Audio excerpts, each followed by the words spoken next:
tam, kad visiems tiem, kurie negali šiandieną pasijungti ryte, tai laukia įrašo. Tai minimalų atlyginimą. Tiesą sakant, klausydamasi diskusijų viešoje erdvėje, kažkaip galvojau, kad gal nepriims šito padidinimo, bet vis tik tai priėmė. 11% kyla darbo užmokestis iki 1153 eurų. Atitinkamai kyla valandinis įkainis 7 eurai ir 5 centai, gražus toksai skaičius, septintukas. Kas dar nesikeičia, lieka viena formulė neapmokestinamasis pajamų dydis, mėnesinis ir metinis, jisai buvo dvi formulės neapmokestinamojo pajamų dydžio, turėsime tik vieną.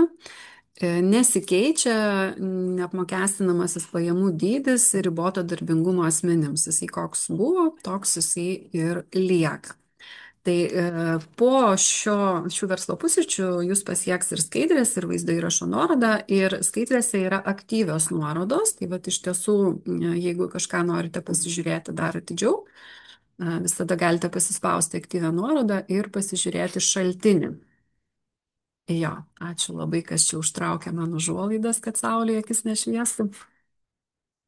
Tai atitinkamai su minimaliojo darbo užmokesčio kilimu kyla ir PSD įmokos ir va čia visiems savarankiškai dirbantiem asmenim reikia atkreipti dėmesį, kad jau nuo sausio mėnesį, kai darome pavedimus į sodrą, pavyzdžiui, už mažosios bendrijos narę ar dirbantį pagal individualią veiklą asmenį, ar individualios įmonės savininką, jau PSD reikia pervesti atitinkamai didesnę sumą. Tai yra iki sausio 31 dienos jau pavedimo suma yra 80 eurų ir 50 centų. Metinis PSD dydis atitinkamai gaunasi 966 eurai. Ir atitinkamai kyla ir VSD įmoka, tai yra PSD, tai yra už sveikatos priežiūrą mes susimokam ar ne, kad galime naudoti sveikatos priežiūros paslaugomis. VSD įmoka čia jau eina kalba apie pensijos stažo kaupimą, tai vėlgi stažo metai atitinkamai savarankiškai dirbantiems asmenims pabrangsta. Na ir jeigu jūs galbūt esate asmuo, kuris dirba savarankiškai, tai turbūt jau pats laikas persiskaičiuoti kainas ir informuoti savo klientus apie tai. Tai vėl nieko jau nebestebina, kada ar iš kirpėjos, ar iš manikiuristės, ar iš vaiko korepetitorės gauni žinutę metų gale, kad laba diena, mėlyjeji, kyla mano valandos įkainis. Tai kitaip turbūt ir neįmanoma, kada kyla mokesčiai.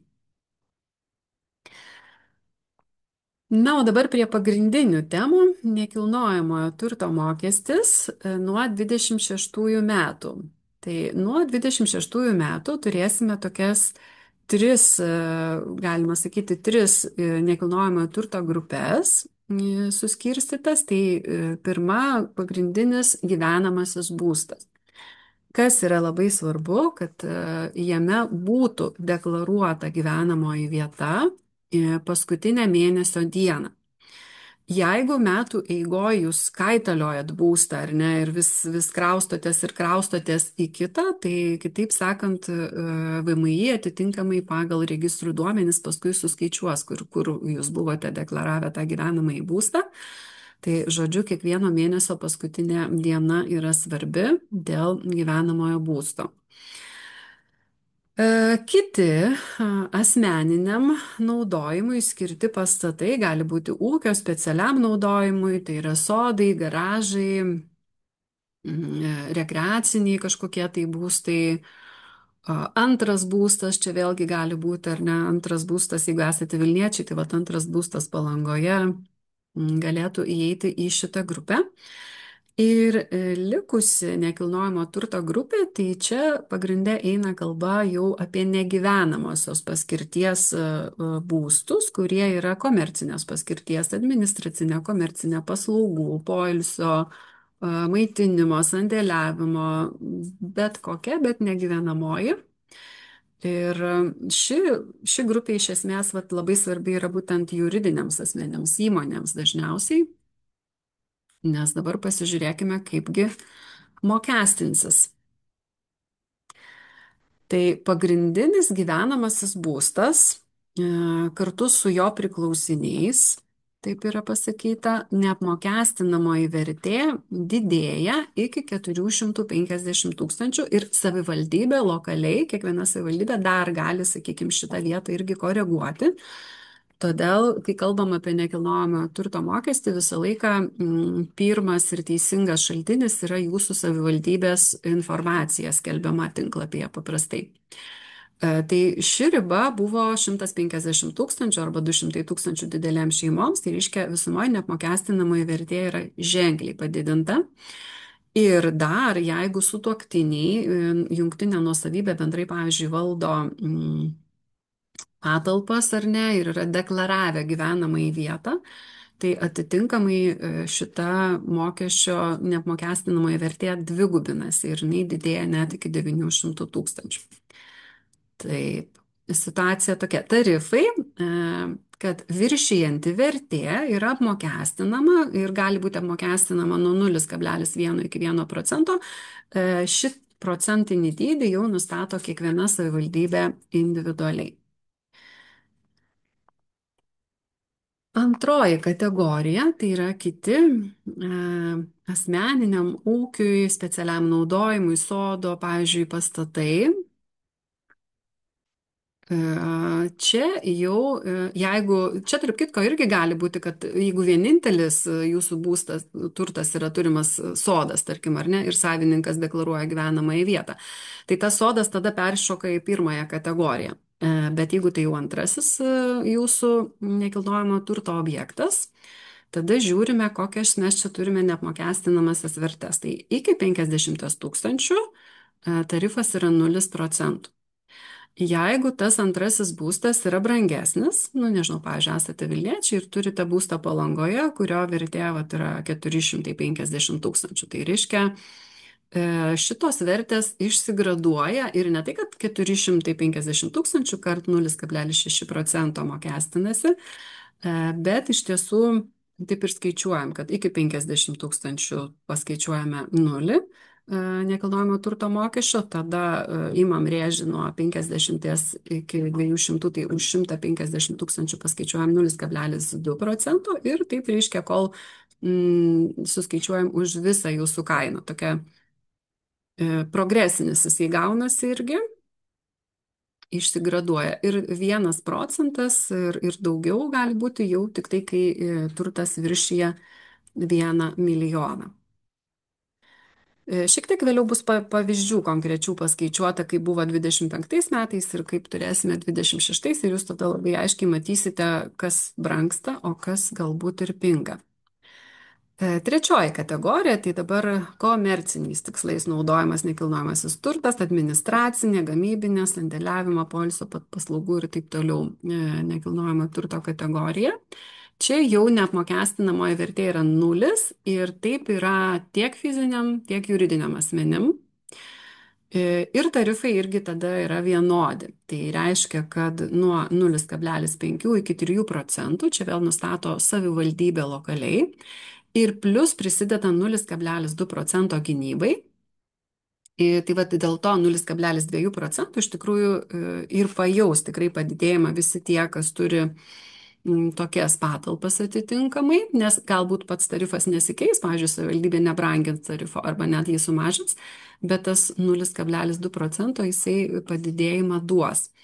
Čia turėčiau paminėti svarbų dalyką, ką kartais pamiršta juridiniai asmenys, kad jeigu jie neturi savo nuosavybėje nekilnojamojo turto, tačiau nekilnojamąjį turtą išsinuomavo ir veiklai naudoja iš fizinių asmenų, tai yra išsinuomavote biurą, išsinuomavote garažą, išsinuomavo, nežinau, sandėliavimą kažkokią patalpą, ar ne, tai nekilnojamojo turto prievolė iš karto nuo fizinio asmens persikeliant juridinio automatiškai ir juridinis asmuo jau yra įpareigotas tada tinkamai apmokestinti tokį iš fizinio asmens perimtą nekilnojamąjį turtą. Perimtą tai reiškia ilgiau negu 1 mėnesiui perimtą.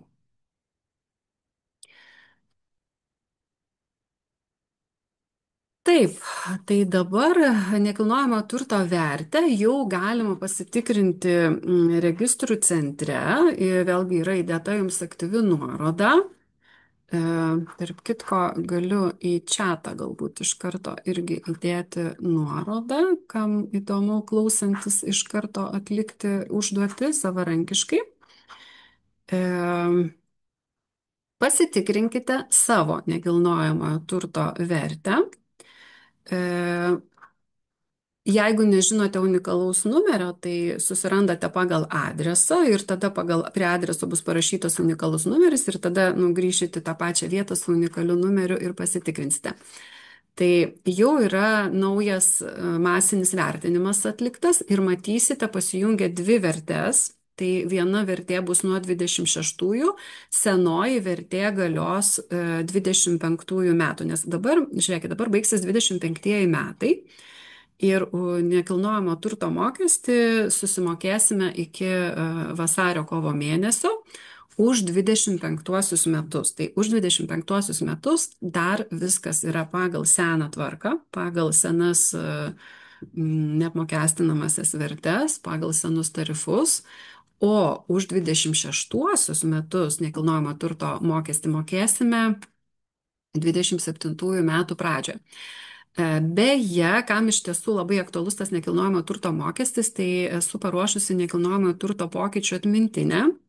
Ir po šio susitikimo irgi brūkštelkite į čatą arba į elektroninį paštą info@žinius.lt ir pasidalinsiu nekilnojamo turto atmintinę, nes keisis ir deklaravimo tvarka. Čia skaidrėse neįdėjau. Tai VMI planuoja, kaip dabar daro su žemės mokesčiu, taip daryti ir su nekilnojamo turto mokesčiu. Tai yra, kad automatiškai pagal registrų duomenis, pagal VMI turimus duomenis, fiziniam asmenim formuoti nekilnojamo turto deklaracijas. Dėl juridinių asmenų reikia dar man pasitikslinti, bet čia gali irgi, kada atsiranda tas automatinis deklaracijų formavimas, gali atsirasti visokių nesusipratimų ir niuansų.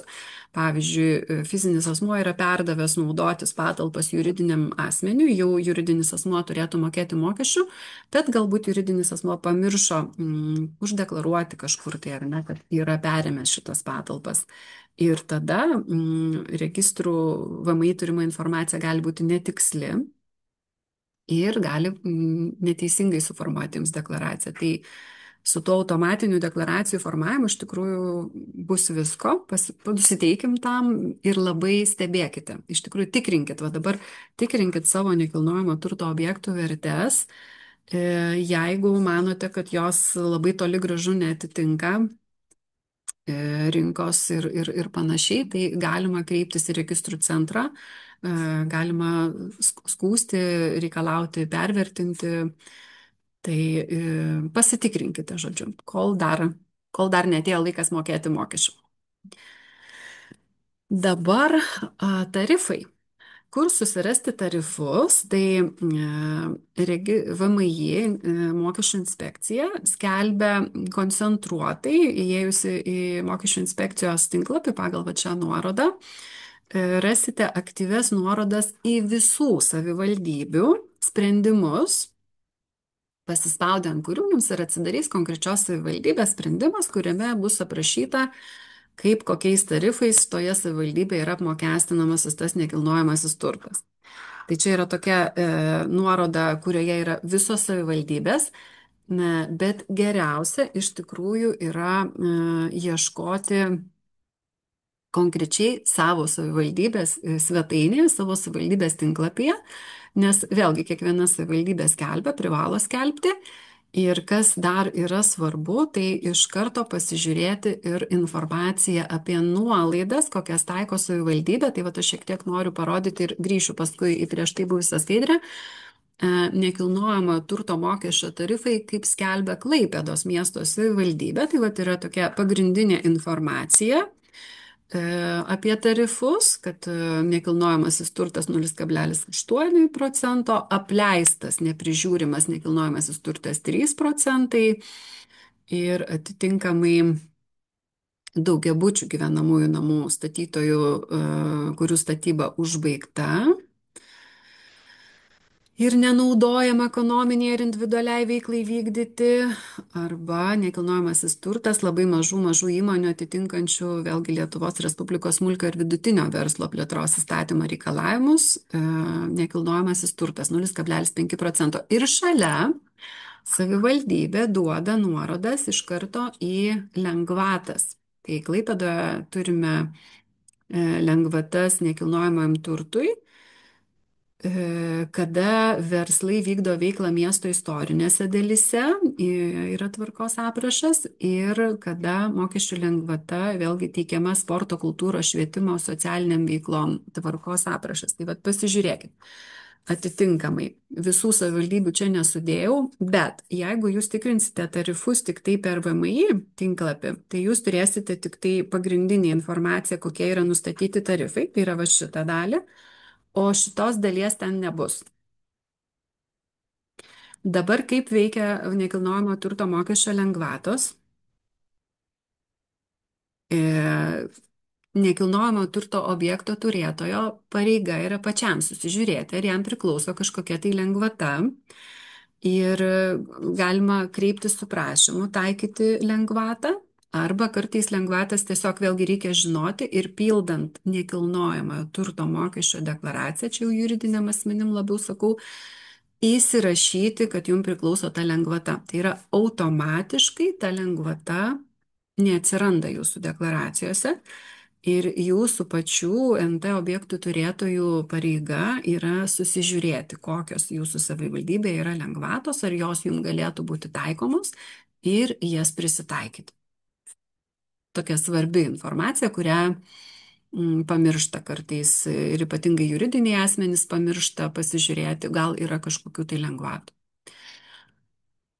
Taip, tai dabar grįžtu į skaidrę, kurioje yra paskaičiuotas matematinis palyginimas 25 ir 26 metų nekilnojamojo turto objektui, kuris yra antras, ne pirmas, ne gyvenamasis jūsų būstas, ir kaip dabar keičiasi. Kaip matome, kad brangaus nekilnojamojo turto mokestis realiai atpigo.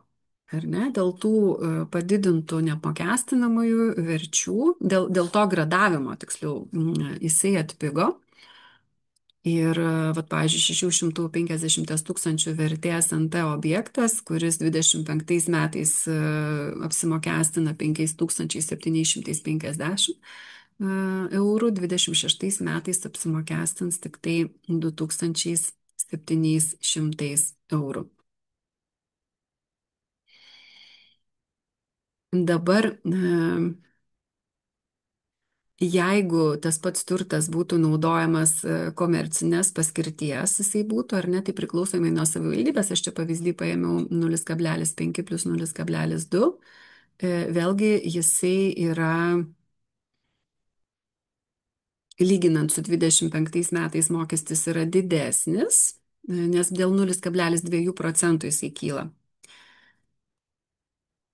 Atitinkamai panašiai gaunasi su 400 tūkstančių vertės turtu, bet kai turtas yra pigesnis, pažiūrėkime, 160 tūkstančių vertės turtas, jisai pabrangsta. Vietoje 50 eurų sugeneruoja 220 eurų. Tai va taip atrodo situacija matematiškai, ir paklausę visą informaciją apie nekilnojamojo turto pokyčius, tai turėtumėte pasidaryti pratimą, susirašyti, susinventorizuoti savo nekilnojamojo turto objektus ir pasižiūrėti, kaip jie mokestinsis jums 25 metais ir kaip atitinkamai mokestinsis 26 metais. Beje, pastebėtina, kad šitas apmokestinimo režimas yra nustatytas iki 30 metų imtinai, nuo 26 iki 30 metų imtinai, na, o nuo 31 metų sausio 1 turėtų įsigalioti, reiškia, viskas susivienodinti visam turtui, išnyksta tos neapmokestinamosios vertės, bet aš kažkaip tikiu, kad čia ko gero bus vėl pokyčių.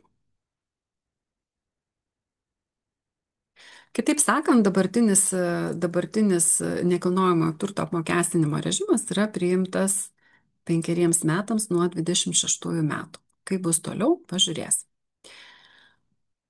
Taip, dabar nebaigtas statyti nekilnojamasis turtas. Anksčiau specialiai iš tikrųjų piknaudžiaudavo šitą vietą statytojai ir laikydavo nebaigtą statybą amžinai. Pati žinau tokių objektų ir Palangoj, kur atrodo jau ten būtų į 15 metų, jau kelintą kartą jis yra parduodamas, o vis dar nebaigta statyba. Tai dabar kažkas, taip, atsiprašau, užtildžiau. Bet aš girdžiuosi, ar ne? Viskas tvarkoja, mano garsas yra, tikiuosi. Tai nuo 26 metų atsiranda dvi sąlygos, kurios ir apibrėžia, koks nebaigtas statyti nekilnojamasis turtas nėra mokesčio objektas. Tai neapmokestinamas bus, jeigu bus taikomos abi dvi sąlygos, tai yra nuo statybą leidžiančio dokumento išdavimo dienos yra praėję nedaugiau kaip 10 metų. Reiškia, jeigu daugiau kaip 10 metų, viskas sąlyga netenkinama ir jau yra objektas. Ir antroji sąlyga yra, kad per 5 metus nuo nebaigto statyti NT įregistravimo NTR informacinėje sistemoje dienos statybos metu yra pasikeitę kadastro duomenys ir yra patikslinimai kažkokie tai įvesti NTR sistemą. Tai reiškia, matosi, kad tas objektas yra gyvas ir juda, ar ne, su juo kažkas yra daroma. Tai labai konkreti sąlyga, konkrečios dvi sąlygos. Jeigu šitų sąlygų vienos iš jų netenkina jūsų NT objektas, vadinasi, mokestį mokėti reikės.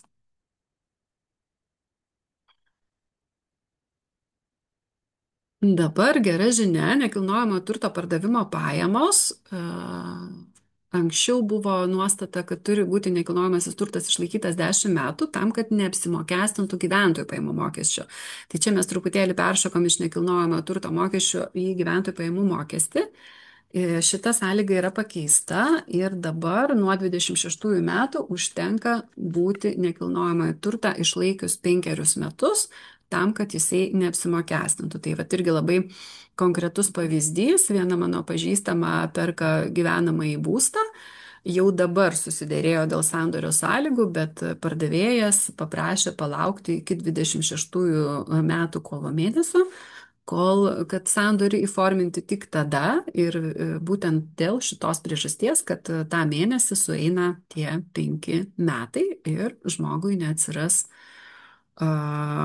gyventojų pajamų mokesčio prievolė. Tai apie gyventojų pajamų mokesčio prievolės sekanti bus mūsų tema, apie progresinius tarifus. Taip, na tai ką, gyventojų pajamų mokestis, progresija. Iš esmės įvedama progresija, jinai jau ir buvo, šiokį tokį progresinį mokestį mes jau ir turėjome, mes tos 32% ir turėjom. Tik tai atsiranda dar tarpinis progresinis laiptelis 25%. Bendrai yra pasakyta taip, kad bendrasis gyventojų pajamų mokesčio tarifas 20% bus taikomas asmenim, kurių pajamos yra iki 36 VDU. Tas vidutinis darbo užmokestis jį skelbia Sodra. Iš tiesų nepastikrinau, ar jau yra patvirtintas, bet visur ir VMI pavyzdžiuose yra naudojamas jau būtent šitas dydis 26 metams 2304,50 eurų, tai yra bruto vidutinis mėnesinis darbo užmokestis.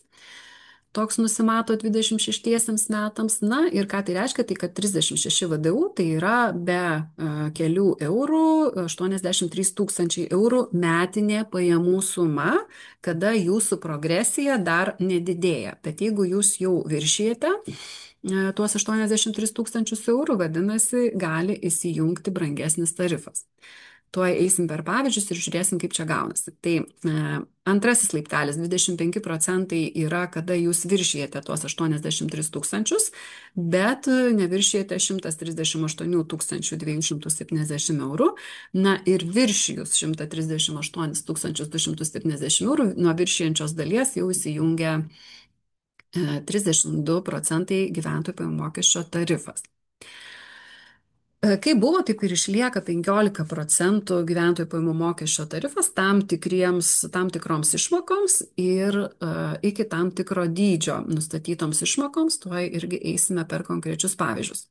Na ir keblumų tikrai kils tada, kada asmuo gauna ne vienos rūšies pajamas, o gauna keletą rūšių pajamas, nes jos sumuosis į bendrą krepšelį, į bendrą katiliuką ir va tada skaičiuosis šitie viršijantis dydžiai. Ir čia yra labai daug taisyklių ir to tokio jeigu, ar ne, ir to tokio kablelis jeigu, dėl ko tikrai yra painu. Ir pabandysiu atskleisti, kur ir kas ir kiek palies tos padidėjimus. Tai darbo užmokestis, individuali veikla, nuoma, mažosios bendrijos civilinė paslaugų sutartis, dar dividendai gali būti, turto pardavimas, akcijų pardavimas, investicinės pajamos, įvairiausios išmokos. Jau ką reikėtų pasidaryti turbūt 26 pradžioje, tai tokia savo pajamų rūšių inventorizacija. Ir ta pajamų rūšių inventorizacijoje susirašyti, kaipgi gali būti apmokestinta ir kurioje vietoje pas jūs konkrečiai jūsų uždirbamų pajamų krepšelėje gali atsirasti mokesčių padidėjimo rizika. Tai vat pavyzdys, į kurį šiandieną sieksime atsakyti klausant šitą medžiagą. Hipotetinis pavyzdys, kiek asmuo sumokėjęs gyventojų pajamų mokesčio 26 metais, jeigu jisai uždirba per metus 40 tūkstančių darbo užmokesčio, kas yra nei daug, nei mažai, ten 3 tūkstančiai su kažkiek per mėnesį bruto, ar ne, prieš mokesčius. Gauna dar individualios veiklos pajamų, čia imkime, kad čia jau yra apmokestinamasis individualios veiklos pelnas 10 tūkstančių, tas kur po atskaitimų, po visų 30% arba faktinių atskaitimų.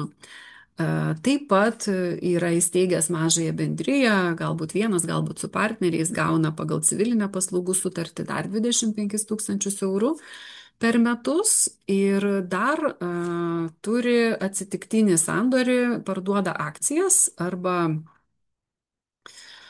parduoda turtą, pavyzdžiui, ar ne, dar 60 tūkstančių eurų pardavimo pajamų, kas bendroje sumoje susiskaičiuoja, kad jisai bendras jo krepšelis sudaro 135 tūkstančius. Ir atsimenat, tai jau viršyje 83, ar ne? Ir dabar 25 metais, ką mes turime? Tai 25 metais mes labai aiškiai žinom, kad darbo užmokestis apsimokestina 20%.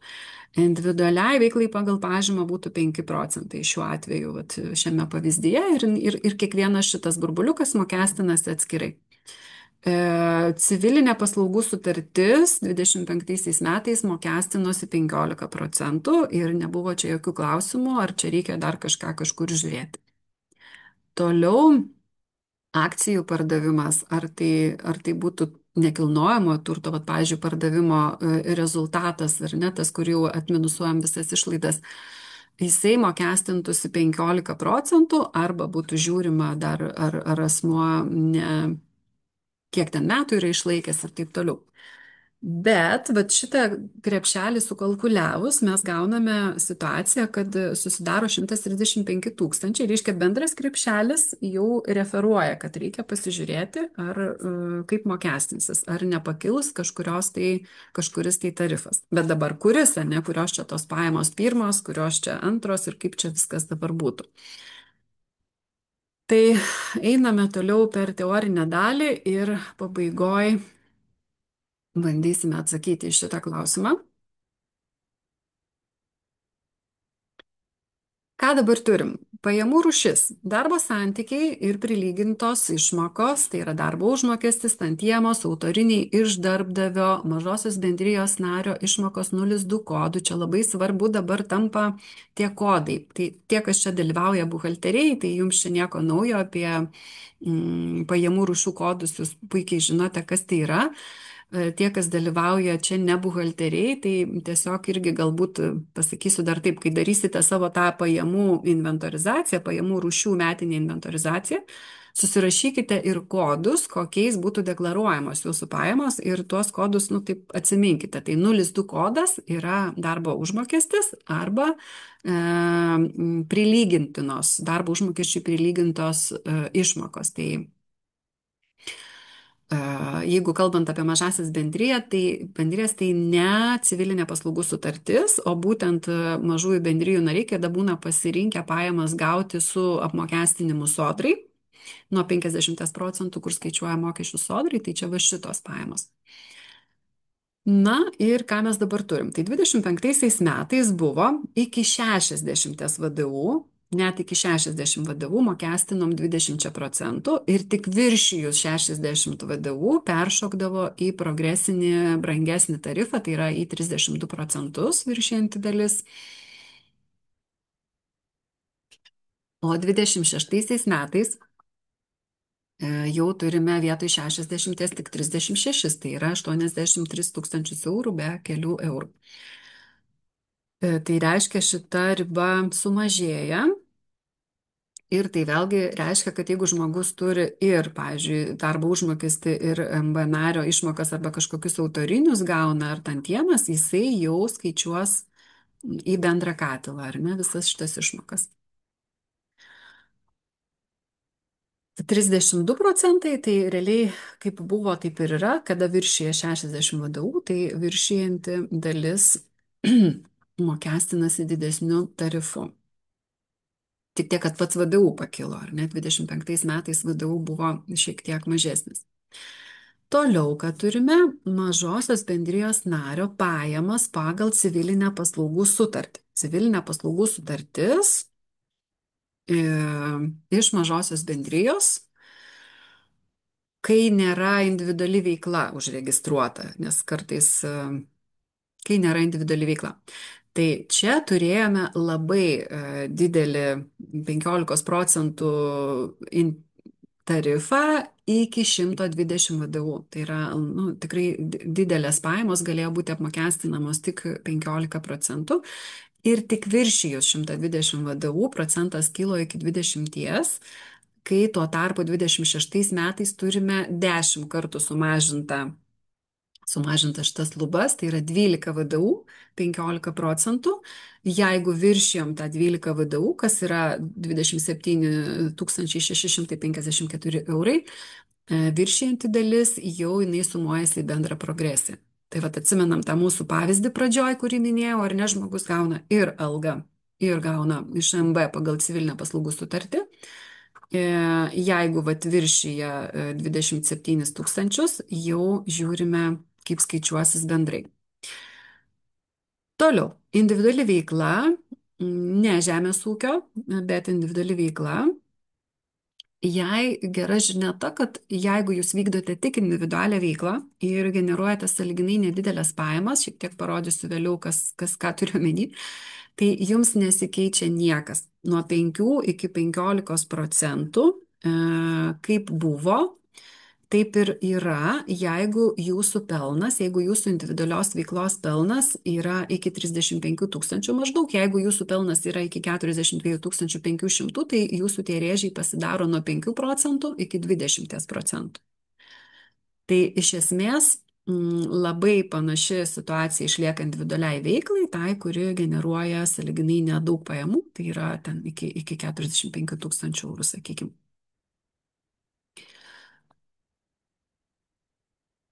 Bet jeigu individuali veikla generuoja didesnės pajamas, tai be abejo, kad apmokestinimo režimas 25 metais tikrai yra palankesnis negu 26 metais, nes matome, kad 20% įsijungdavo tik viršijus 120 VDU.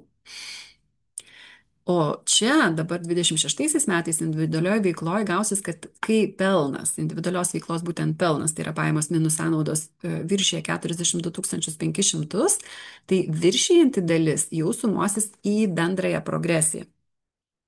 Į tą pačią, kur žiūrėjom, kad vat, gauna ir algą, ir tokias išmokas. Kas toliau? Tai žemės ūkio veiklai, individualiai veiklai, kuri yra būtent žemės ūkio VRK kodais, jai galima sakyti pasisekė, nors irgi yra sumažintos lubos, bet 15% lieka iki 60 VDU, tai yra iki 138 tūkstančių eurų per metus. Individuali veikla generuojanti tokio dydžio pelną moka 15%. Ir 20% tarifas įsijungia tik tai viršijus 60 VDU. Na, o kitos ūkininko pajamos, kitos, tai yra jau ilgalaikio turto perleidimas, yra sumuojamos į bendrąją progresiją. Toliau B klasė. Kas ta B klasė? Čia sąrašas iš tikrųjų yra platus. Nedarbo santykių pajamos, nuoma, pavyzdžiui, nekilnojamo turto nuoma, palūkanos, honorarai, dovanos nepatenkiančios į išimtis, kito turto pardavimas, nekilnojamojo turto pardavimas. Iš esmės čia buvo 15%. Žinodom, kad, pardavai mašiną, pavyzdžiui, ar ne, nusiminusavai tos mašinos įsigijimo vertę ir 15% mokestinam. Tai dabar yra nustatyta vėlgi, kad 15% galime mokestinti tik tokiu atveju, jeigu toks pardavimo rezultatas arba nuomos pajamos neviršė 12 VDU, tai yra neviršė 27 654 eurų. Tai jeigu jau eina kalba apie brangesnio turto pardavimą, kaip mano pavyzdį buvo 60 000, tai jau gali būti, kad bus nebe 15 arba reikės skaidyti proporciją skaičiuoti, daliai bus 15, daliai bus tarifas taikomas didesnis, tai yra įskaičiuojama į bendrąją progresiją.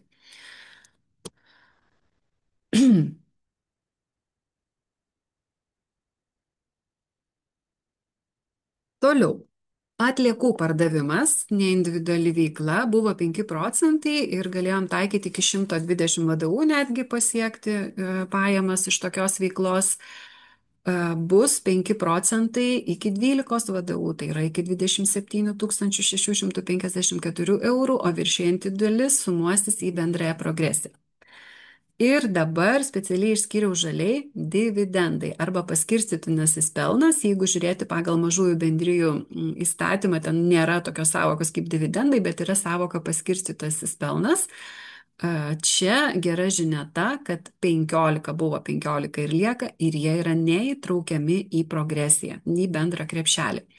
Tai reiškia, kad mažųjų bendrijų nariai, kurie gauna daug skirtingų rūšių pajamų, ir gauna didelės pajamas iš savo mažųjų bendrijų, jiems vertėtų pasižiūrėti 26 metais ir susidėlioti struktūrą, kiek išsiiminėti per dividendus, o kiek išsiimti per vadovavimo sutartį. Toliau kapitalo prieaugis, investicinė sąskaita, kada išsiimama jau konkrečiai investicijų rezultatas, vėlgi 15% buvo 15 ir lieka neįtraukiama į bendrąją progresiją. Gera žinia. Verslo liudijimo riba padidinta iki 50 000 per metus nuo 45. Ką tai reiškia? Tai reiškia, kad jeigu 50 000 viršytų, tai įsijungtų kitas apmokestinimo režimas jau kaip individualiai veiklai. Viršijanti dalis, jeigu viršytų verslo liudijimas, tuomet sumuojasi į bendrąją progresiją. Tai verslo liudijimą iš esmės atlieka panaši situacija, tik nepamirškite, kad kyla visi VSD, PSD, tai bendrai jisai vis tiek pabrangsta, pats verslo liudijimas. Na ir dabar sąrašas pajamų dar kartą, kurios neįsiskaičiuoja į bendrą metinę pajamų progresiją ir apsimokestina atskirai nuo progresinių pajamų 15% gyventojų pajamų mokesčių. Tai yra jau mano minėti dividendai arba paskirstytinasis pelnas, ligos, motinystės, vaiko priežiūros, ilgalaikio darbo išmokos gaunamos iš sodros ne per investicinę sąskaitą įgytų akcijų dalių pajų pardavimo pajamos, jeigu jos buvo išlaikytos ilgiau negu 5 metus iki jų pardavimo ar kitokio perleidimo. Ehm, Iš investicinės sąskaitos išsimokėtos lėšos, kurios viršyje išmokėjimo metu investicinėje sąskaitoje buvusi įnašą, gyvybės draudimo pasibaigus sutarties terminui gautos gyvybės draudimo išmokos dalis, lygi pagal sutartį sumokėtoms įmokoms, kurios buvo atimamos pagal GPM tvarką, taip pat nutraukus gyvybės draudimo sutartį gražinamos įmokos, kurios buvo atimamos iš GPM mokesčio, kai taikydavote metinėje deklaracijoje. Na, jeigu susimažinate savo metinėje gyventojų pajamų mokesčio deklaracijoje mokėtiną mokestį dėl to, kad mokate gyvybės draudimo įmokas, tai atitinkamai jos išmokėjus arba nutraukus yra vėl apmokestinamas 15%. Ir gera žinia čia, kad jos nesikalkuliuoja į bendrąją progresiją. Dabar turbūt daug kas mastote išstoti, neišstoti iš pensijų fondų. Beje, šį kartą apie pensijų fondus ir antrosios pakopos pensijas visiškai nekalbėsiu, bet turime labai gerą video su Svetlana Plitin. Prieš kelis mėnesius kalbėjome būtent apie šitą antrosios pakopos reformą. Tai labai rekomenduoju susirasti mūsų YouTube, kas nežiūrėjote, ir pasižiūrėti. Tikrai gausit visus atsakymus ir savo sprendimą priimsite būti ar likti antroji pakopai. Tai dabar taip, kaip leidžia mums atsijimti, ar ne, tas sumokėtos įmokos, vėlgi gera žinia, kad nesisumuos į bendrąją progresiją, bet gali apsimokestinti, jeigu išsimsim daugiau negu galima, ar ne, 15%. Taip, opcionai pagal sandorį su darbdaviu ar susijusiu asmeniu įgytų akcijų pardavimo pajamos, jeigu akcijos parduotos ne anksčiau kaip po 3 metų nuo teisės įgyti, vėlgi mokestinasi 15% ir nesikalkuliuoja bendrąją progresiją. Taip, pavyzdys, dabar žadėjau pavyzdį apie individualią veiklą, kaip dabar keisis individualiai veiklai, jeigu ji, kaip jau minėjau, pavyzdžiui, metinės individualios veiklos bruto pajamos ir šalia po 30% sąnaudų atskaitimo, kaip atrodo mokesčiai. Tai pavyzdžiui, jeigu apie 30 000 pajamų, po atskaitimų lieka 21, 25-aisiais mokestinom gavosi maždaug apie 4% efektyvusis faktinis GPM-as, toks pats jis bus ir 26 metais. Dabar žiūrėkim toliau. 50 000 bruto pajamų, numinusavom 30% leidžiamus atskaitimus, kur nereikia kaupti dokumentų, vadinasi, apmokestinamasis pelnas gavosi 35, mokestinam tiek 25-aisiais, tiek 26-aisiais, situaciją dar turime tokią pačią, efektyvusis mokesčio tarifas mūsų gaunasi apie 10,5%. Na ir toliau, jau uždirbant didesnės pajamas su individualia veikla pagal pažymą, situacija keičiasi ir čia matome, kad 26 metais toks asmuo, kuris generavo apie 70 000 eurų, apie 100 000 eurų apyvartos, tai nuo apmokestinamosios dalies jisai mokės brangiau. Nes 25 metais, atsimenat, mes turėjom tas 15% ir jis ten buvo labai iki 120 VDU berods. Tai 25 metais, kaip užsifiksuoja 10,5%, tas efektyvusis mokesčio tarifas, taip jisai ir lieka. O būtent 26-aisiais įsijungia progresija ir atitinkamai tada, kuo didesnės pajamos, tuo daugiau mokesčio asmuo ir sumoka. O dar jeigu turi kitų pajamų, ne, tai dar turi vertinti ir tų kitų pajamų įtaką šitai progresijai. Dabar pavyzdys. Taip, gal aš klausimus paliksiu tada pabaigai. Matau jūsų klausimą čiate. Dabar pavyzdys su mažosios bendrijos nario vadovo civilinė paslaugų sutartimi. Kaip žinia, su civilinė paslaugų sutartimi, pavyzdžiui, pelno mokestis leidžia nariui maksimum išsiimti 100 tūkstančių eurų iš mažosios bendrijos. Aišku, jau šiuo atveju narys jisai privalo būti PVM mokėtoju ir išrašinėja savo bendryjai PVM sąskaitas faktūras, bet čia mano šituose pavyzdžiuose jau PVM aš visiškai neliečiu. Tiesiog kaip išsiskaido progresija šiuo atveju civilinės paslaugų sutarties apmokestinimas. Tai atsimenat tie 12 VDU 27654, jiems mes pritaikom 15% ir paskaičiuojam 4148 eurus, tada einame antrąjį rėžį įmame iki tų 82 962, tai yra 55 tūkstančius mokestinam 20%, jau nebe 15. Ir dar lieka gabaliukas, kuris viršyje ir tuos 82 tūkstančius, tai yra 17 038 eurus, mokestinam 25%. Na ir čia jau nepasiekėm tų 32% ribos, nes nepasiekė 138. Tai šiuo atveju gaunasi, kad gyventojų pajamų mokesčio 26 metais už tą 100 tūkstančių mažosios bendrijos narys turės susimokėti 19 470 eurų, kas yra 19,4% vietoje 15. Ar ne? Pabrangsta, reiškia, prisideda visi papildomi 4000 eurų.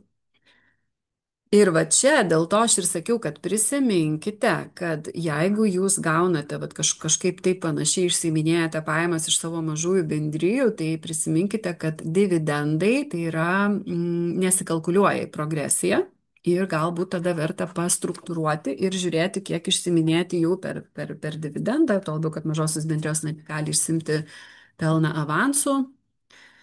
Bet aišku, pelno mokestis tada irgi atsiranda, kaip čia pasakyti, kitas mokestis, kuris yra svarbus, nes šiuo atveju, kada yra toks modelis, tai šitas 100 tūkstančių yra sąnaudos ir jos įmoniai taupo pelno mokestį. Jeigu jau mes sakome, kad, nu gerai, iš sąnaudų mes darom tik 27 tūkstančius, tai reiškia 73 tūkstančiai lieka kaip pelnas ir jie mokestinasi pelno mokesčiu. Tai va čia reikia sėsti ir skaičiuoti, ar apsimoka, nes tada pelno mokesčio tarifas, ar jis ten pas jūs 6, 16, 7, 17 bus ar ne. Toliau.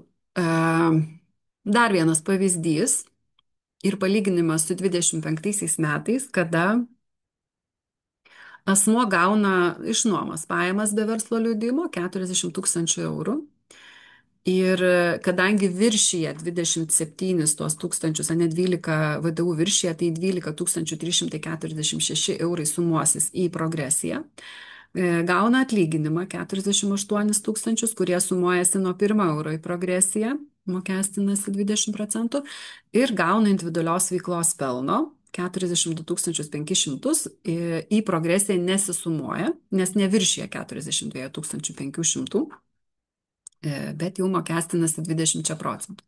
Tai iš viso pajamų yra gauta 130 500 eurų. Ir va čia vėl prisimenam, kad tie rėžiai yra 83 tūkstančiai ir paskui 138. Ne, tai nepasiekia tų 138. Taip, tai kaip apsimokestina nuoma? Tai nuoma išsiskaido į dvi dalis, o realiai čia šitoje vietoje progresyvumas ir sužaidžia per nuomos apmokestinimo pabrangimą. Ir gaunasi, kad 26 metais asmuo sumokės 24 717, tai yra jo bus faktinis GPM tarifas apie 19%, kai 25-aisiais už visiškai analogišką situaciją jis būtų sumokėjęs 16,8%. Tai yra vėl atsiranda papildomi, kiek čia, 3000 eurų beveik, ar ne? Na, tai prisiminkim mūsų uždavinį, nuo kurio pradėjom GPM temą. Tai klausimas, kiekgi tas asmuo turės sumokėti GPM 26 metais šitoj situacijoje.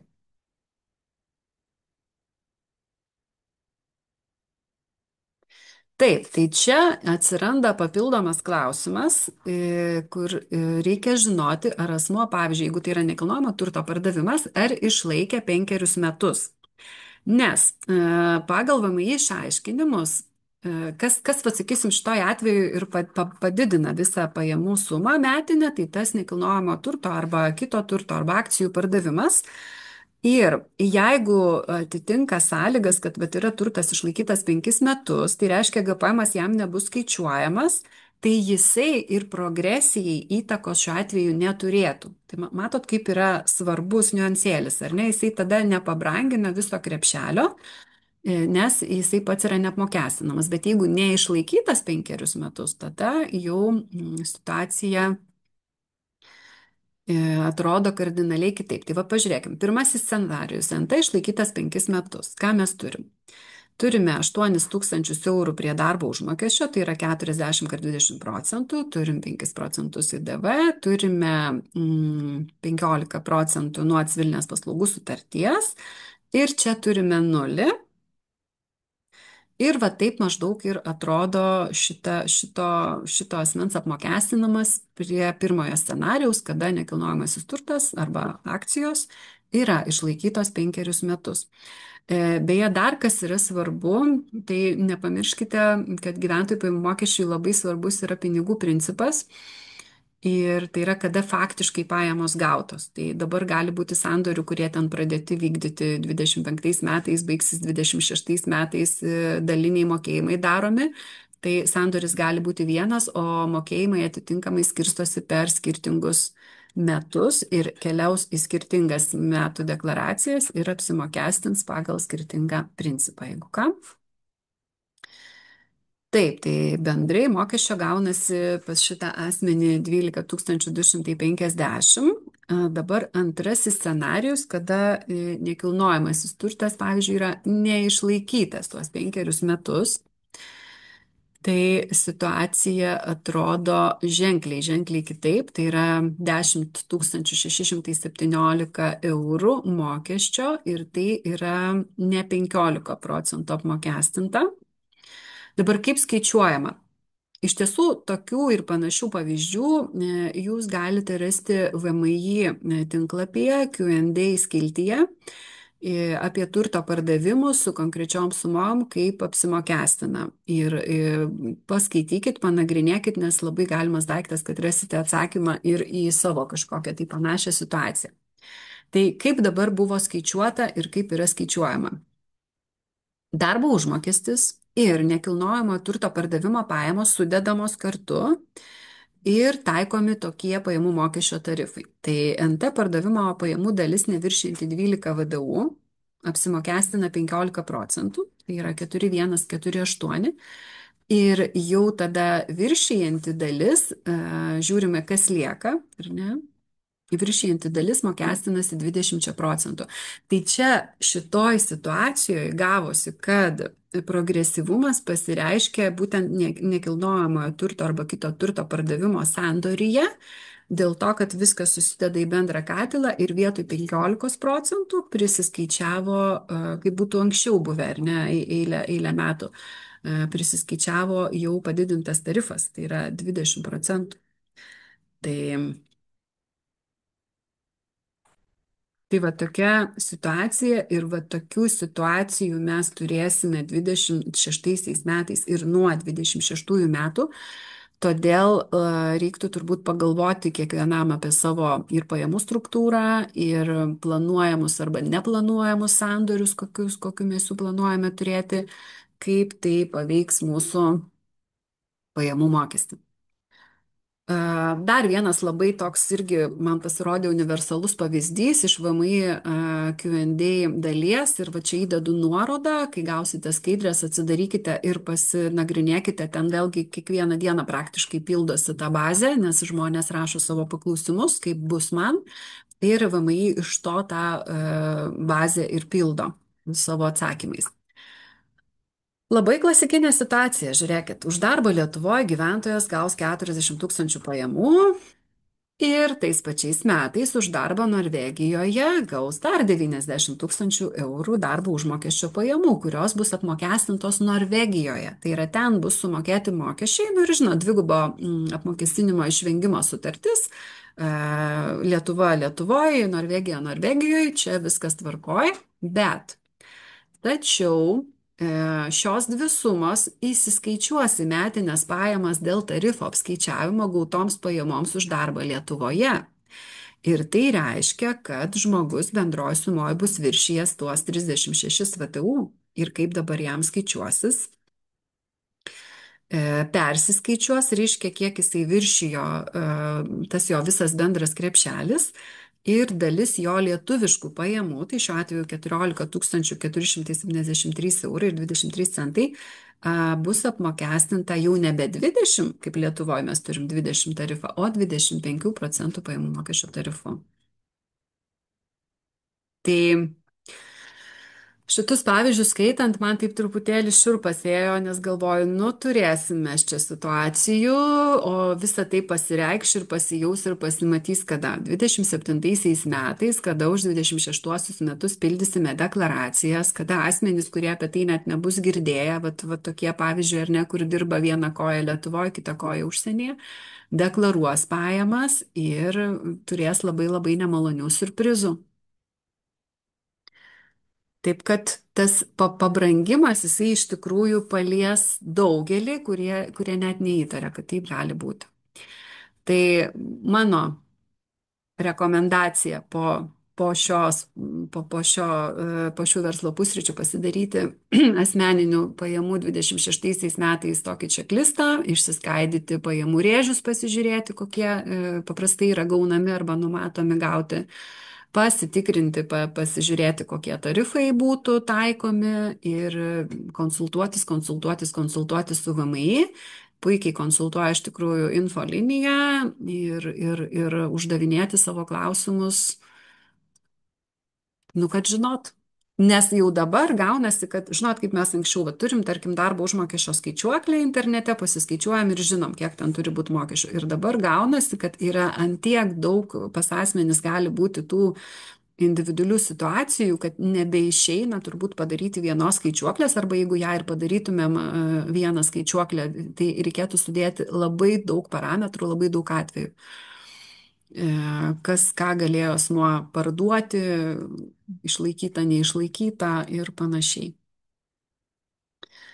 Tai va, tai kokios rekomendacijos mažųjų bendrijų nariams, tai iš tikrųjų išnaudoti maksimaliai civilinės vadovavimo sutarties išmokas dar 25 metais. Prisiminkit va tą 100 000, jeigu esat PVM mokėtais. Beje, iš tikrųjų dėl šito niuanso netgi apsimoka užsiregistruoti tais PVM mokėtais, nes tas PVM tada jisai vienoje kišenėje yra mokamas, kitoje susigražinamas, o iš esmės tikrai taupo mokesčius šitą mokesčio optimizaciją mažųjų bendrijų. Individuali veikla pagal pažymas. Vėlgi, deklaruokite kuo daugiau pajamų dar 25 metais, kol dar vis nėra progresijos ir galioja tas 120 VDU 15%, atsimenat. Galbūt verta netgi sąskaitas kažkokias į gruodį išsirašyti, jeigu ten turit projektus, kurie metų gale vyksta. Jeigu galvojate steigti mažąją bendryją, bet individualios veiklos, sakysim, pasižiūrėjo dabar ir supratot, kad jūs esate tie, kur 100 000 ir jums brangsta ir steigsite mažasias bendryjas, tai tikrai tai darykite tik nuo 26 sausio, būtent dėl pelno mokesčio lengvatos, tuo apie jas kalbėsiu. Beje, minėjau, kad šiandien verslo pusryčių trukmė apie 1,5 valandos, nes tokia tema labai netrumpa. Ir mažosios bendrijos UABai fiksuokite kuo didesnį pelną dar 25 metais, nes pelno mokesčio tarifas kitais metais didėja. Taip, aš tik užmėsiu klausimą, nes klausimas buvo iš GPM, ar A klasės pajamos nesusijusios su darbo užmokesčiu, pavyzdžiui, įmonė moka nuomą fiziniam asmeniui. Vykdančiam individualią veiklą taip pat bus taikomi rėžiai. Nuomai tikrai taip pat bus taikomi rėžiai. Taip, žinot, va dabar čia skaitau klausimą ir galvoju, nu reiktų va visą jūsų situaciją ten nuo iki žinot, galima būtų pamodeliuoti, bet šiaip tai taip, nuomai bus taikomi rėžiai, iki to, jeigu daugiau negu 12 VDU gaunate, tai tikrai susižiūrėkite. Taip, pelno mokesčio pakeitimai verslui nuo 26 metų. Tai po 1 procentinį punktą kyla tarifai, reiškia mažos įmonės, tos, kurios daro apyvartą iki 300 tūkstančių, jau nebe 6, o 7 procentai bus. Visos kitos įmonės standartinis tarifas nuo 16 iki 17 kyla ir taip yra dėl to gynybos pridėto procentėlio, 2 procentų gynybai. Taikoma visiems juridiniams vienetams, nesvarbu, ar jūs viešoji įstaiga, ar mažoji bendryja, ar UABas, šitas pelno mokestis yra visiems vienodas.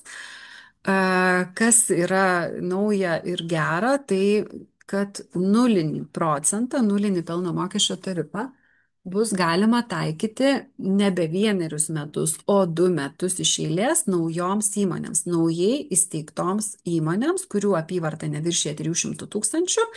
Ir išnyksta 10 darbuotojų reikalavimas. Nuo 26 metų nebelieka kriterijaus, tai yra darbuotojų skaičiaus kriterijaus. Aišku, ten yra punktų, kad tai neturi būti verslų išskaidimas, tai neturi būti entoji jūsų įmonė, kurią jūs valdote, turite valdymo teisės, kad galėtumėt pasinaudoti tiek lengvatinių pelno mokesčio tarifų 6-7 procentais, tiek ir nuliniu tarifu. Beje, dėl tų 2 metų jau yra vėlgi iš karto išaiškinimai, kad jeigu jūs mažąją, tarkim, įmonę įsteigėte 25 metų pabaigoje, dabar galbūt steigiate, tai jum taip pat galios 2 metų lengvata, bet tik tais tiek, kad faktiškai tai jinai yra susilygina su kalendoriniais metais. Tai jeigu jūs įmonę įsteigėte 25 pabaigoje, tai reiškia jūsų pirmi metai baigėsi 25 sausio 1, o antri metai baigėsi jau 26 gruodžio 31. Tai, jūsų metai nelygų metai.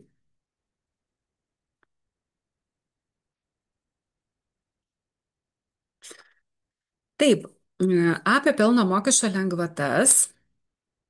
Momentinis nusidėvėjimas, nauja lengvata, apie ją pakalbėsiu daugiau šiek tiek, kadangi jinai tikrai nauja, kaip jinai veiks, pratęsta investicinio projekto lengvata iki 28 metų, beje, iš tikrųjų apskaitos srity dirbu labai seniai ir kiekvienais metais jau nežinau, toks dežavų vis pratęsia tą investicinio projekto lengvatą ir atrodo, kad jinai bus amžinai. Labai gera lengvata, kuri leidžia į išlaidas atskaityti 2 kartus kažkokio tai investicinio objekto įsigijimo ir nusidėvėjimo sąnaudas, bet ir visas įsigijimo sąnaudas. Taip, ir pratęsta MTEP lengvata inovacijoms, bet joje yra daug visokių jau papildomų reikalavimų, tai apie MTEP lengvatą šį kartą nekalbėsiu, jeigu kažkam aktualu, tai kreipkitės iš tikrųjų individualiai. Taigi, momentinio nusidėvėjimo lengvata, jos esmė, kad visą tinkamą ilgalaikio turto įsigijimo kainą pripažįstame savo naudomis iš karto pirmaisiais naudojimo metais. Žinot, kaip pat būna verslininkai. Artėja metų pabaiga, jis ateina pas buhalterį ir klausia, tai kiek mes čia turim uždirbę pelno? Aha, 10 tūkstančių, tai kažką galim nusipirkti metų gale, ar ne, kad aš išleisiu tos pinigus į kažkokį, nežinau, ten pavyzdžiui, automobilį ar kažką. Ir nereikės mokėti pelno mokesčio. Ir anksčiau tai būdavo tokia apgaulė, nes verslas išleidžia tos pinigus metų gale, bet mokestis nesusitaupo, nes ilgalaikis turtas į sąnaudas keliauja per nusidėvėjimą ateinančiais laikotarpiais. Tai automobilis, pavyzdžiui, gali net ir per 6 metus paskui amortizuojasi tos sąnaudos.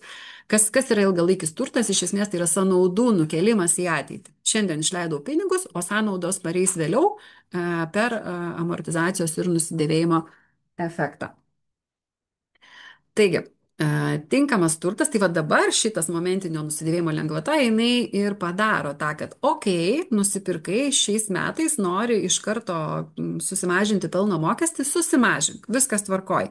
Bet ateityje, kai skaičiuosi nusidėvėjimą, tai ateities jau tie nusidėvėjimai jau nebemažins pelno mokesčio, nes jau būsi vieną kartą tai padaręs pirmaisiais metais.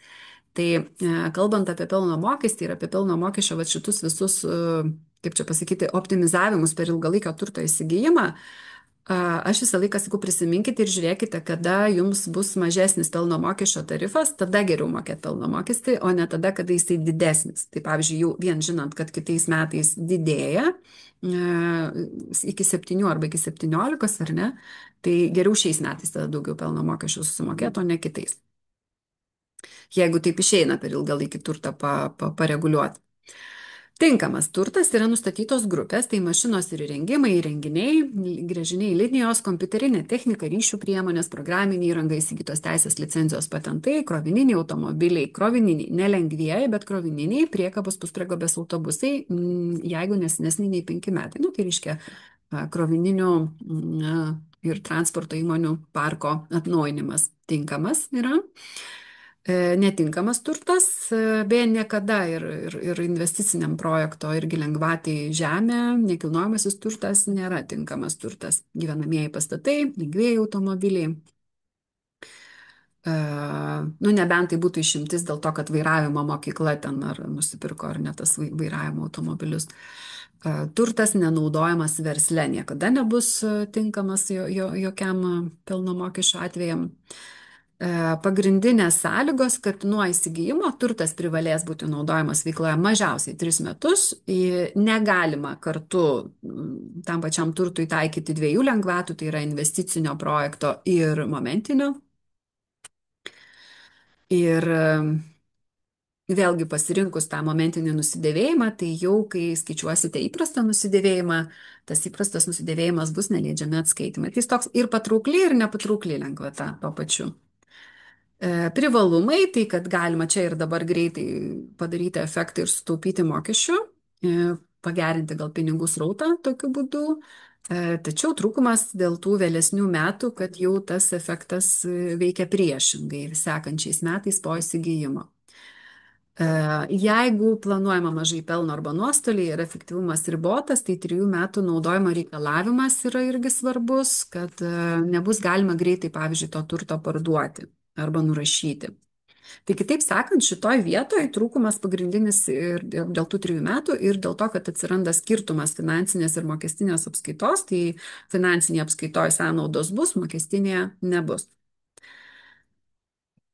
Taigi, tai vadinasi, turint turto įsigijimų visada verta palyginti skirtingas lengvatas, kaip jos veikia ir pasižiūrėti, galbūt labiau verta naudotis investicinio projekto lengvata, tai jinai nėra nauja, tai apie ją toks tiesiog priminimas, kad tai jau šita lengvata, jinai skirtingai nuo anos leidžia 2 kartus sąnaudas turėti. Tai 1 kartą, kai įsigijom, 2 kartą nusidėvėjimas irgi keliauja kaip leidžiami atskaitimai. Apribojimai labai panašus, kategorijos turto irgi labai panašios. Tai šiaip šita yra geresnė, jeigu tik atitinka reikalavimus. Nes kad naudoti investicinio pelno mokesčio lengvata, turtas turi būti skirtas plėtrai, sukurti naujas darbo vietas arba sutaupimui labai reikšmingam, ar ne kažką pagerinot, sutaupote. Čia įdėjau tokį pavyzdį pasiskaičiuoti, vat, kaip atrodytų, jeigu įmonė uždirbo pelno 10 000 eurų 26 metais, ne 25, o 26 jau mes čia kalbam, ar ne? Turėjo tais metais investiciją į kompiuterinę techniką 12 000 eurų ir jinai gali naudotis, pavyzdžiui, momentinio nusidėvėjimo lengvata, tai koks 26 metais pelno mokestis bus 0 šiuo atveju, ar ne? 0. Ir jinai beje, va čia 12, ar ne? Čia 10, tai tie 2 niekur nepersikelia, skirtingai nuo investicinio projekto lengvatos. Ir dabar toliau įmonė gyvena, 27 metais skaičiai šiek tiek jau kitokie, pelno uždirbo 20 000 eurų.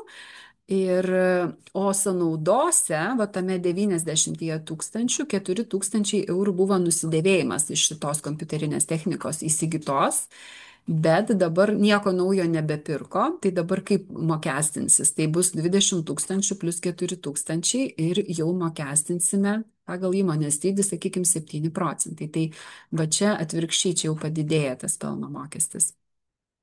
Jeigu taikytų investicinio projekto lengvatą, jeigu ta kompiuterinė technika pirko ne šiaip, kad kompiuterius pakeisti esamus darbuotojams, o dėgė naujas darbo vietas kūrė, Tai viskas tada tvarkoj, investicinio pelno mokesčio lengvata taupytų pelno mokestį tiek čia. Čia prisitaikytumėm visą 10 tūkstančių, čia būtų nulis, o čia likutis, tai yra 2 000 eurų, persikeltų ir sumažintų pelną prieš apmokestinimą 27 metais. Ne visa suma, bet tais 2 000.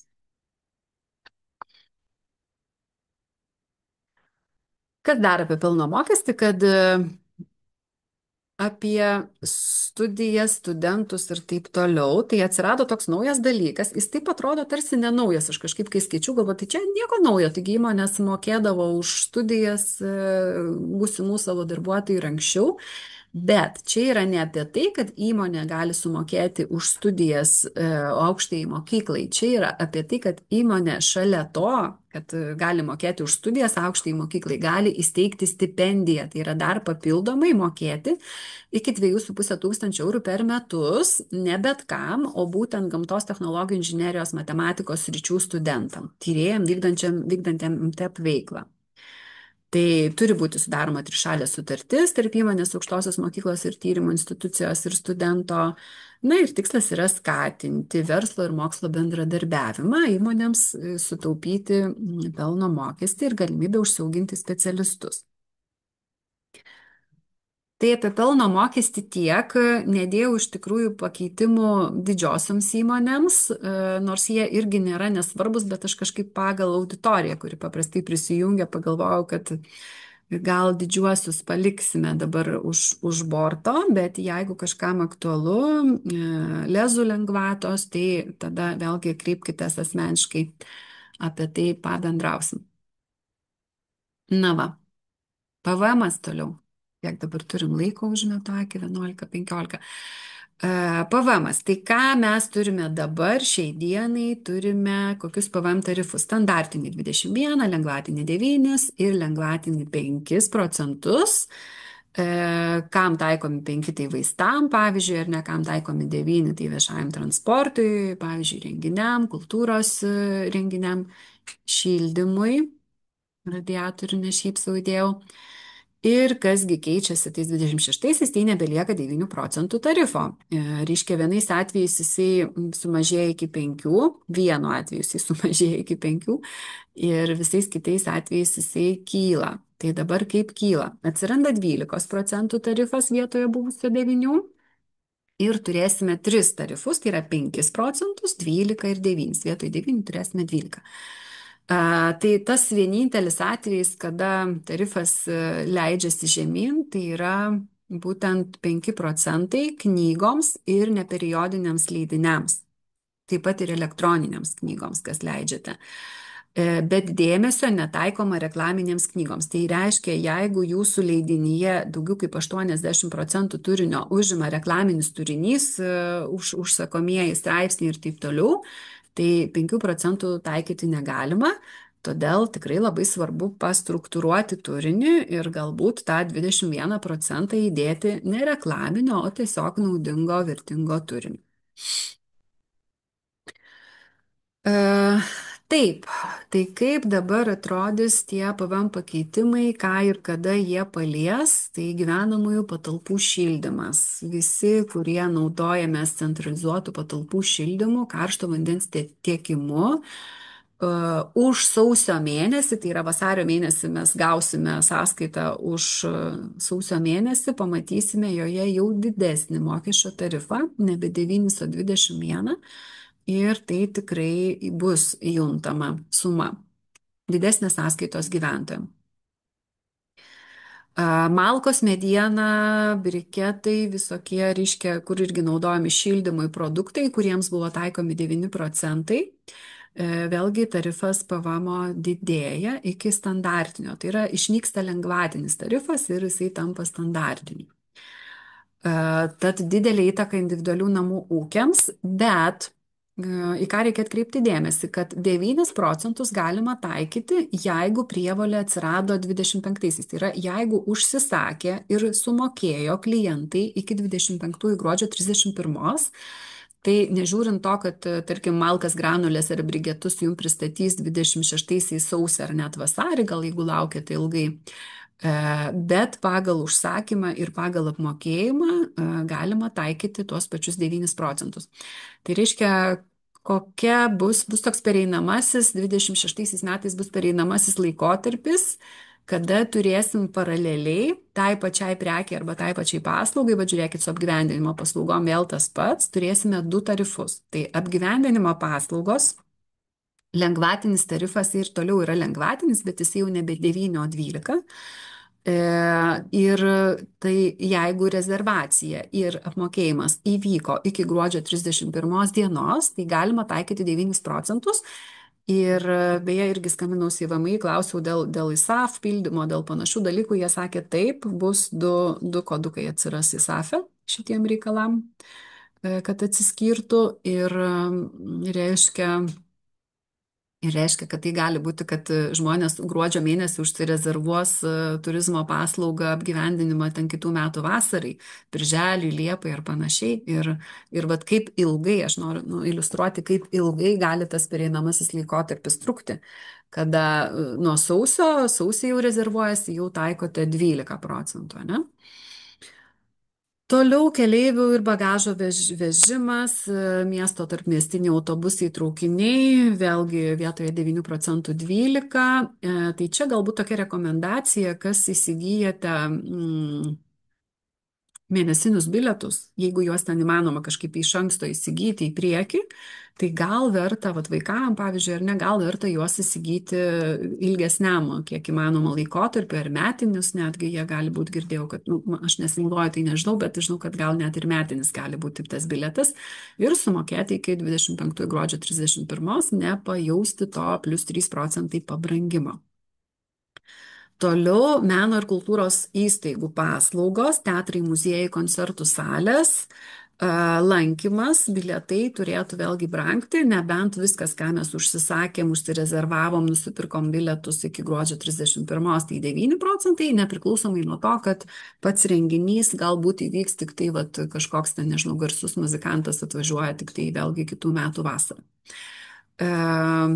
Meno ir kultūros renginių lankymas vėlgi yra tas pats, ta pati nuostata. Tai čia truputėlį jau užuojauta vėl kolegoms buhalteriam, nes turėsim, kas su šitom sritim dirbate, turėsim pereinamąjį laikotarpį ir dvigubinsis, skirtingai bus apmokestinama. Bus šiokių tokių nepatogumų. Taip.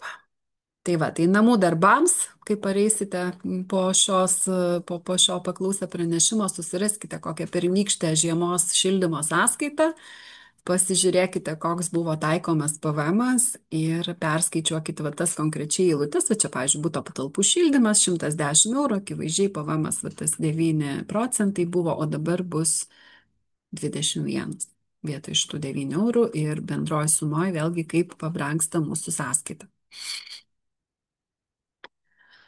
Taip, dar apie PVM reikia paminėti, kad čia kaip ir nėra nauja nuostata, nes jinai ir buvo, kad socialiniam paslaugom yra nulinis, kadangi socialinės paslaugos pakliūna į tą PVM rėžius, kur yra PVM neapmokestinamos paslaugos, taikomas nulinis PVM tarifas, bet iki šiol tai būdavo tokia diskriminacija, nes buvo žiūrima, o kas tas paslaugas teikia.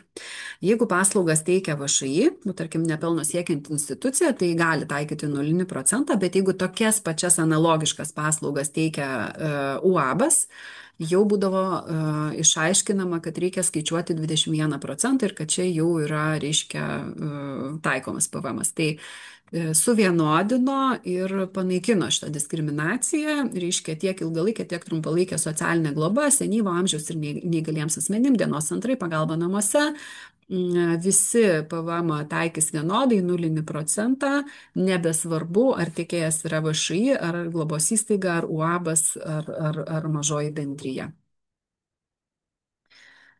Taip, ir priminimas, kad į lengvatą yra įtraukiamas su šiom paslaugom susijusios prekės, tai yra pagalbinės priemonės, jeigu tokių reikia paslaugai teikti, ir dingo sąrašas, nes anksčiau buvo tokia nuostata, kad vyriausybė gali nustatyti papildomus apribojimus, tai reiškia, kad nuo 26 metų jokie papildomi ribojimai jau čia šitoj ir vietoj negali būti įvesti. Taip, na ką, mūsų susitikimas tuoj jau artėjom prie pabaigos, liko porą skaidrių. Tai dar vienas dalykas, kuris atkeliaus ir palies mus per draudimo polisus, tai yra saugumo įnašas pagal Lietuvos Respublikos saugumo įnašo įstatymą. Draudimo bendrovės yra įpareigotos rinkti 10% plus prie mokestį prie, reiškia, draudimo poliso, kada yra sudaroma ne gyvybės draudimo sutartis. Tai reiškia, gyvybės draudimo neliečia, bet visus kitus liečia. Ir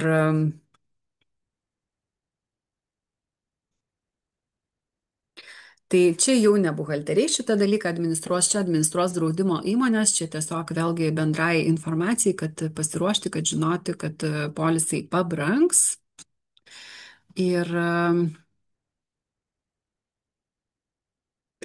Ir čia tik tai tokia vėlgi rekomendacija yra, kad jeigu yra įmanoma susidaryti draudimo polisą dar 25 metais ar ne į priekį, tai galios tada dar be to pabrangimo, bet galios iki tol, kol mes nepajudinsim tos draudimo sutarties arba poliso, tai yra kol nereikės įvesti kažkokio tai pakeitimo jame. O tų pakeitimų nutinka, ar nepardavėm automobilį, viskas pakeitimas, arba jeigu tai yra kažkokia kasko sutartis ar turto draudimo sutartis, vėlgi jinai pajuda dažnai dėl kažkokių tai pasikeitusių aplinkybių, tai vad neišeina labai ilgam į priekį susidaryti.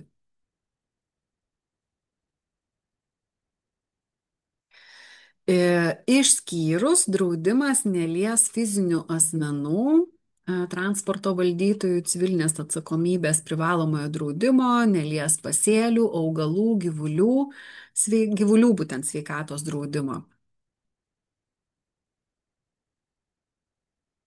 Ir čia reikia irgi, vat visi turbūt irgi jau apie tai kalba, kad jeigu įmonės iš savo darbuotojų nuomojasi arba pagal panaudą naudoja darbuotojų asmeninius automobilius, nu ką reiškia naudoja, mes kartais sudarom panaudą vien tam, kad darbuotojui galėtumėm kur apmokėti, ar ne, kad jisai važiuotų į darbą, bet tai pats jau juridinis faktas yra, kad asmuo įmoniai perleido savo automobilį, reiškia automobilis jau yra nebe fizinio asmens žinioje ir tai reiškia, kad polisas turėtų būti jau pabranginamas tuo 10%.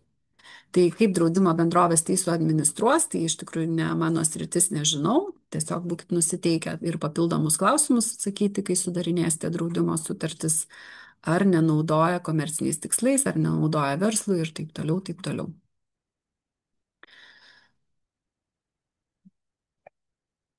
Taip.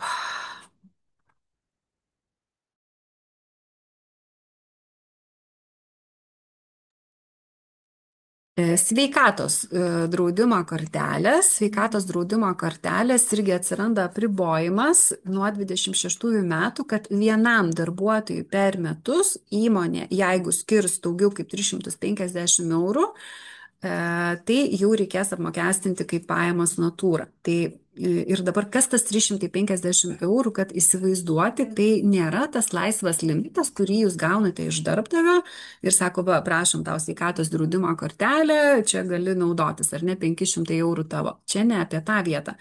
Čia yra, kiek kainuoja darbdaviui to vieno žmogaus nupirkti tą sveikatos draudimo kortelę iš draudiko. Ir pasakysiu, vat, nu, tiesiog savo įmonės pavyzdį galbūt pasakysiu, mes naudojamės irgi sveikatos draudimu, darbuotojai gauna tikrai nedidelį limitą apie 150 eurų, 100-150 eurų ir gauna ten tikroji nauda ir tikrasis gėris yra būtent tos ambulatorinių paslaugų lankymai, specialistų gydytojų lankymas, lengvesnis su draudimo kortele, bet tam, kad žmogus gautų kortelę su 150 eurų laisvo limito, įmoniai kainavo bent jau 25 metais 456 eurus viena tokia kortelė per metus. Tai jau viršyje, ar ne, jau 25 metų parametrais mes matome, kad tuos 350 viršė. Tai ką tai reiškia, ką tai sako man kaip darbdaviui, tai kad turbūt kitais metais tos draudimo kortelių paketai turės mažėti. Bet aš tikiu, kad draudimo bendrovės kažką tai turbūt atitinkamai pagal šitą ribą ir formuluos pasiūlymus. e, įmonėms, atsižvelgdami į šitą neapmokestinamąjį dydį. Tai va. Nu ir paskutinis, čia jau vėlgi ne su buhalterija susijęs pakeitimas, tai cukraus mokestis vadinamas, kad nuo 26 metų deda akcizą ant dirbtinių saldintų gėrimų ir maždaug gali pabrangti apie 9,25 centai už litrą. Bent jau pagal dabar skelbiamas vertės, nealkoholiniai gėrimai, būtent dėl cukraus mokesčio. O su natūraliais cukrais, ten vaisių sultis, pienas, jie neturėtų pabrangti dėl to. Tai tiek šiandieną jums buvau paruošusi. Atsiprašau, jeigu kažką praleidau ir kažkokios naujovės, naujienos ar pakeitimo neišgirdote, nors labai laukėte. Laukiu jūsų klausimų. Čia iš tikrųjų daugiau klausimų kaip ir nemačiau, tai arba labai jau čia viską aiškiai supasakojau ir visi atsakymus gavote. Iš registracijų kažkaip irgi nemačiau, kad būtų buvę klausimų. Kviečiu bendrauti socialiniuose tinkluose, nes vat, kai kas nors tik keičiasi ir atsiranda nauji išaiškinimai, tai tenais jau ir galite laukti mano video apie tai. Na ir ačiū už jūsų dėmesį, kviečiu konsultuotis individualiai. Tai šiandieną tiek medžiagos. Gal yra vis tik tai klausimų? Ačiū Natalija, kad prisijungėt. Linkėjimai beje.